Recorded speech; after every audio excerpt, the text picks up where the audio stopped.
এক সময়ে রোলিং পাহাড়ের মধ্যে অবস্থিত একটি ছোট গ্রামে অ্যালেক্স এবং এমিলি নামে এক ভাই এবং বোন থাকতেন।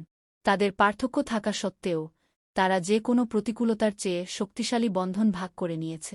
অ্যালেক্স, বড় ভাই, দুঃসাহসী এবং সাহসী ছিল, যখন এমিলি চিন্তাশীল এবং সতর্ক ছিল। এক রৌদ্রোজ্জ্বল সকালে তারা গ্রামের বাইরে রহস্যময় বন অন্বেষণ করার সিদ্ধান্ত নিয়েছে। অ্যালেক্স এর গোপনীয়তা উন্মোচন করতে আগ্রহী, এমিলিকে তাকে বনের গভীরে অনুসরণ করার জন্য অনুরোধ করেছিল। তারা আরও যাত্রা করার সাথে সাথে এমিলির শঙ্কা বাড়তে থাকে, কিন্তু তিনি তার ভাইয়ের নেতৃত্বে বিশ্বাস করেছিলেন। হঠাৎ তারা একটি লুকানো গুহায় হোঁচট খেয়ে পড়ল। উত্তেজিতভাবে অ্যালেক্স এমিলির সতর্কতা উপেক্ষা করে ভেতরে ঢুকে পড়ে। গুহার গভীরে তারা একটি ঝকঝকে রত্নপাথর আবিষ্কার করেছিল, যা তার উজ্জ্বলতায় মুগ্ধ। এমিলির সতর্কতাকে আরও একবার উপেক্ষা করে অ্যালেক্স এটি স্পর্শ করার জন্য এগিয়ে গেল।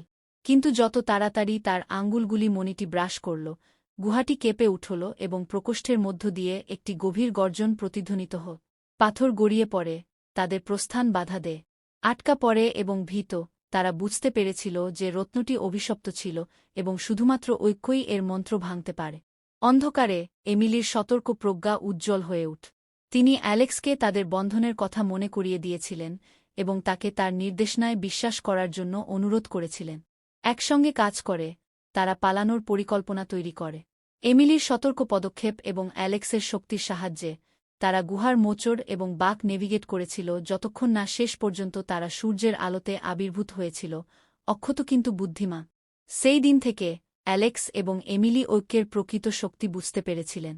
তারা তাদের মতভেদ উদযাপন করেছে, জেনেছে যে একসাথে তারা তাদের পথে আসা যে কোনো চ্যালেঞ্জকে জয় করতে পারে। এবং যখন তারা ঘরে ফিরেছিল, হাতে হাত রেখে, তাদের বন্ধন আগের থেকে আরও শক্তিশালী, গ্রামটি তাদের সাহসিকতা এবং প্রজ্ঞার গল্প আগামী প্রজন্মের জন্য ফিসফিস করে।